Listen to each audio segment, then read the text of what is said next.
Welcome to another episode of The Brand Called You, a podcast and podcast show that brings you leadership lessons, knowledge, experience, and wisdom from thousands of successful individuals from around the world.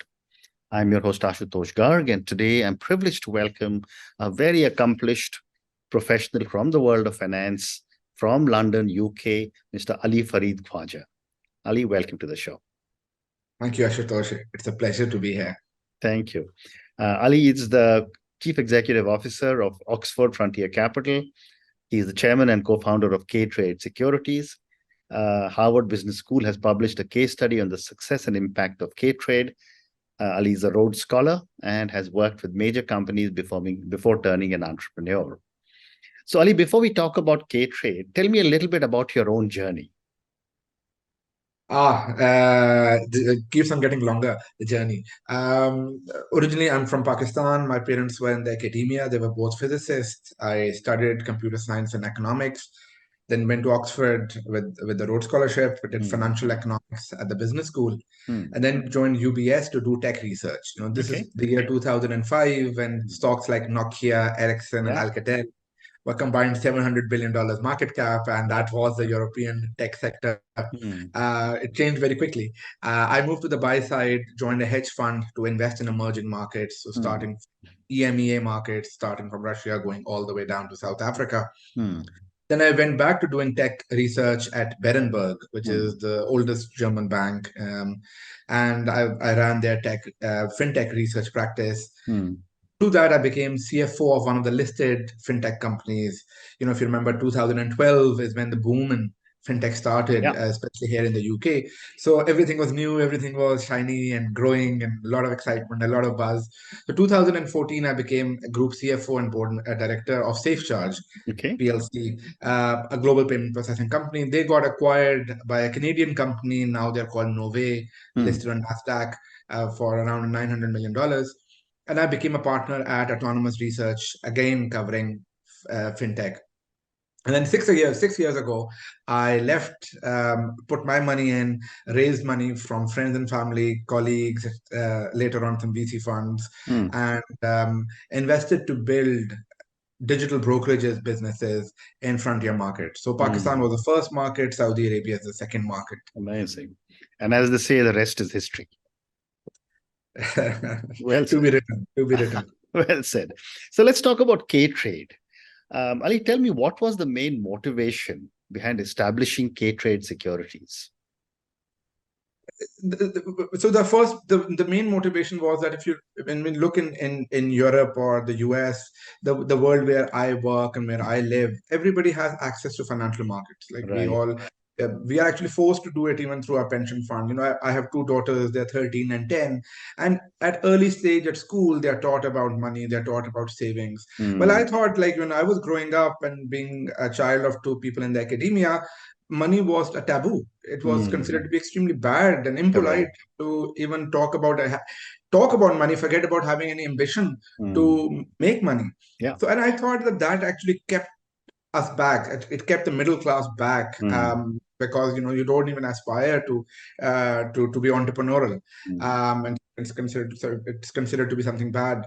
So I wanted to change that by providing access to financial education, provide access to inspiring stories of entrepreneurs, pretty similar to the ethos in which you are doing this podcast in terms of inspiring people.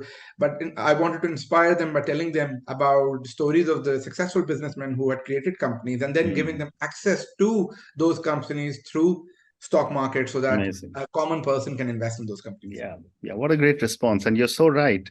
Till almost 1991, even in India, profit was a dirty word. So you're absolutely right. But Ali, tell me, how does KTrade differentiate itself from other retail investment platforms? I think for us it was easy. When we started, there were no real good retail investment. So that's why we deliberately choosing markets where it's underpenetrated, because either the technology is lacking or the regulation is lacking, or the product knowledge set is lacking. So that was one. So in terms of our technology was, for example, when we launched in Pakistan, a regulatory requirement was that you needed to do physical signature to open an account with a broker. Because of that, there was no digital platform on which you can onboard.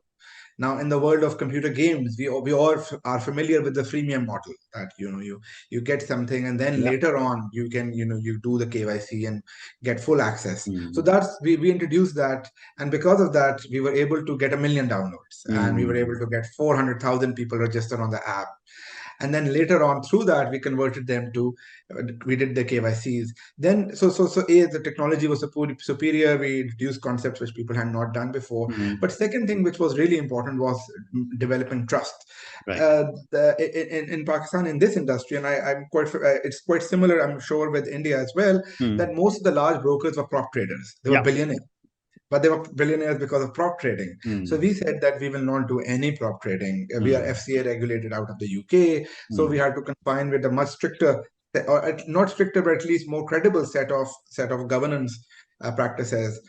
And we said we're only providing advisory. And the third thing was that we were digital focus. We wanted to bring a change, so we got support from a lot of like-minded people, and that was our Mm. ethos. We went to these large family groups who and we spoke to the third generation, people who were similar in terms of they believed in the same kind of Mm. ethos, and we Mm. said we need your support in our mission, because if we are successful, then it will benefit you more than it Mm. will benefit us. Mm. And they liked that concept. So we were lucky that a lot of the top business groups, they supported us in this mission. Mm. Oh, amazing. And what is the technology behind the KTrade platform? And I'm not asking for any secrets. No secrets in the world Mm. of Mm. technology now. Everything is Mm. open source, and everything Mm. is Yeah. there's a spirit of collaboration generally. Typically, a good retail broker is not just a technology product. Like, it's Mm. not just the app through which you can invest. Mm. A lot of people think that it is, and that's why they are not successful in it. It's a combination of actually four different distinct businesses. One is technology, Mm. where you have a product which can provide an easy access to people to invest in the investment products. Mm. But the second is digital marketing. Mm. You need to have multiple sales channels. You need to have tools for learning about customer behavior, using data analytics to evolve your marketing channels. So Mm. that's the second. So you need to have full skill set on digital marketing. Mm. The third thing is education.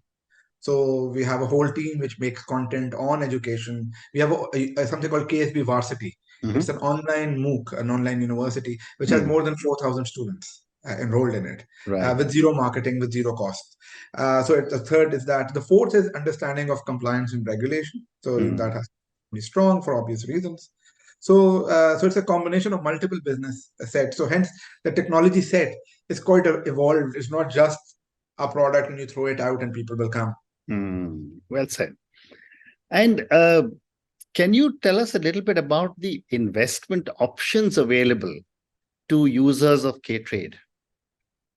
Yes, our first market is Pakistan, where, as I told you, we are a top three broker overall, accounting for Mm. 5% daily trading volumes on the stock Mm. exchange. And we are just launching in Saudi Arabia. We'll go live on January.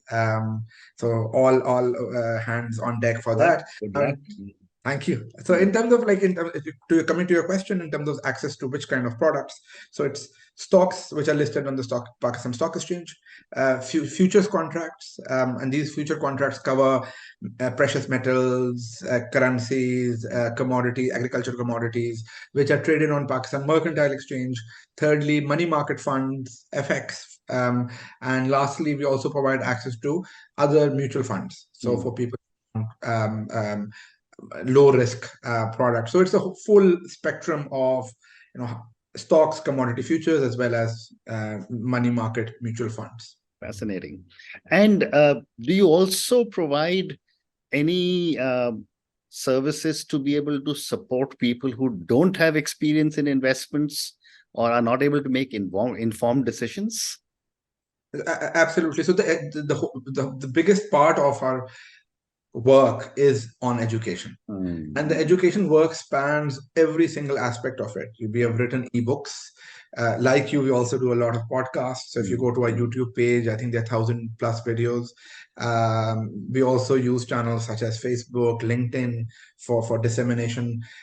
We do a lot of so there are different kinds of educational content we produce. One is podcasts with industry leaders on finance Mm. globally.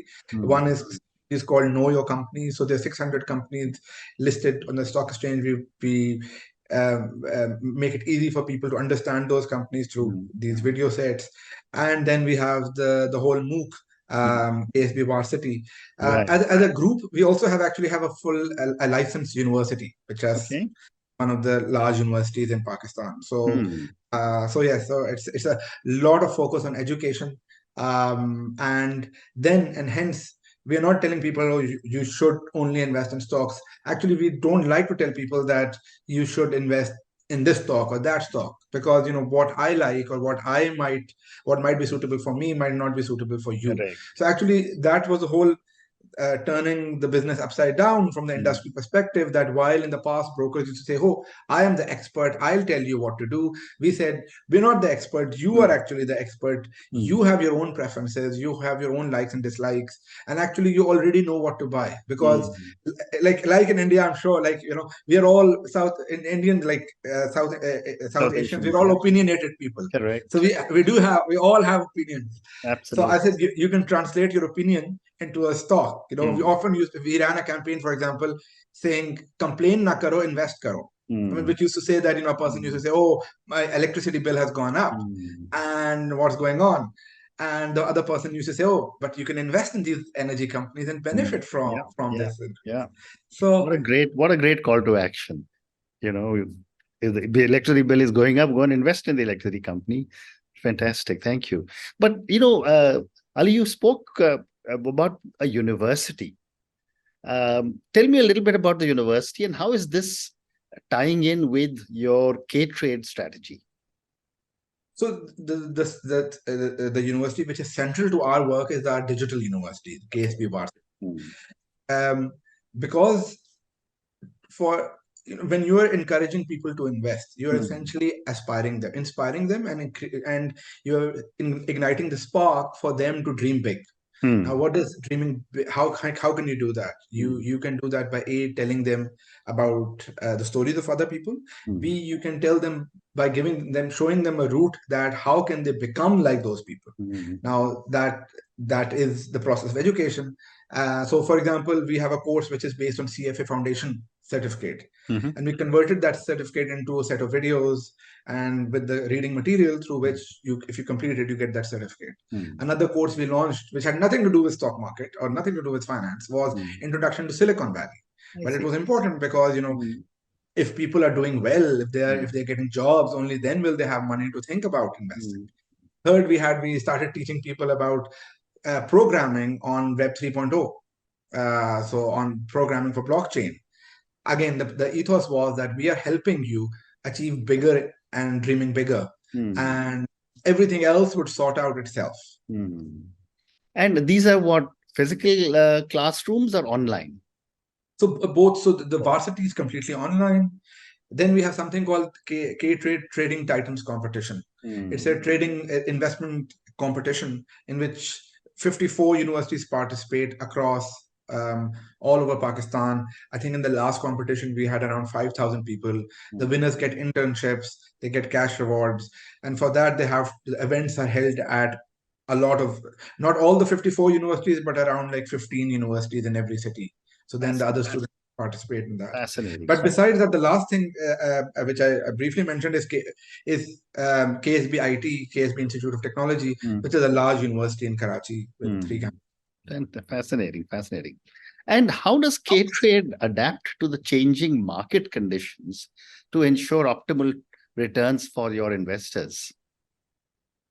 So with investors, do you mean our shareholders shareholders in our business, or our customers? No, the people who are your investors. Okay, wow, the great question. That's something which is, of course, very personal, very, very important for me. As a startup, you're always flexible and you're always ready to seek opportunities, explore those. So for example, our expansion into Saudi Arabia was a part of such expansion. When we started off in Pakistan, we were only doing stocks. Then we started doing commodity futures. Then we started doing money market because interest rates went up. So we said, okay, people want money. They want in return. So we got a money market license. Then we launched corporate finance because we realized that now companies are struggling. They actually need access to capital. And we also realize, oh, now we have a lot of customers and they want to invest in good companies, so we can match good quality companies with our shareholders. So there was an evolution of the business over there, and then geographical expansion. So, but as you're totally right, as an entrepreneur and somebody who has raised money from external shareholders, you have a fiduciary duty to be always seeking those opportunities and being flexible enough. Practically, how we do it is that we have strong management. So my co-founder, he's the CEO of the business in Pakistan. He operationally runs it. I'm not involved in that. And I'm involved in now expanding the business in Saudi, where we again have hired a very senior resource, exceptional resource who's helping us build that business. Very interesting. Thank you. My next question is that now coming back to your customers also, how does KTrade ensure security and privacy of users' investments and their personal data? Very, very, very important thing. As a regulated body with 5 different regulatory licenses or 6 different regulatory licenses, this becomes paramount. And it's not just something which we have to do as something good to do, but something which the regulator also enforces on us and monitors us. Actually, we have quarter. So before we even went live, there was a 6 months process in which the regulator came and checked our systems processes, ranging from the IT software to physical security of the business, or physical security of the data, etc. And this rigorous process, they're quarterly reviews, and then they're yearly audits. So we are, and in order to even hit, because our ethos was that we want to hit higher standards than what are required, we even opted for things like B Corp certification, which is, for example, a corporate ESG voluntary qualification. We made ourselves in Pakistan. We made ourselves into a public non-listed companies to again hit to even higher standards which were required for a company of our size. So, but yes, it's an ongoing process. There's a very strong team in technology, and there's a constant investment which goes in technology. You're never secure. It's not that you always ever think that it's done and you have made walls which will protect you. Something which there are people whose responsibility it is to monitor it on a daily basis. Then it's their responsibility to report it to the board, and the board has a fiduciary duty to also evaluate it every quarter. Well said. The other question that, when I was reading about you and preparing for our conversation, I was wondering, doing financial services in one country itself is difficult because of the regulation. You have now entered a new country, and I'm sure there are many more countries on your radar. How do you navigate the complex regulatory environments in each different country? Multiple aspects of that question. You're totally right. It's difficult. So for us, when we have only expanded to Saudi Arabia, it's a new company which we have set up, which is we have a UK holdco. The UK owns the business in Pakistan, and then we have created a new company in Saudi Arabia. Over there, again, respectful and being conscious of the regulatory challenges and the regulatory requirements. Instead of doing it solo and having the hubris of trying to do it solo, we partnered with one of the local banks, one of the top 6 banks, highly respected name, the oldest bank in the Middle East. So the strategy was to seek support from people who know better than we do. Fantastic. So I have time for 2 more questions. My next question is, what is the long-term vision for KTrade Securities?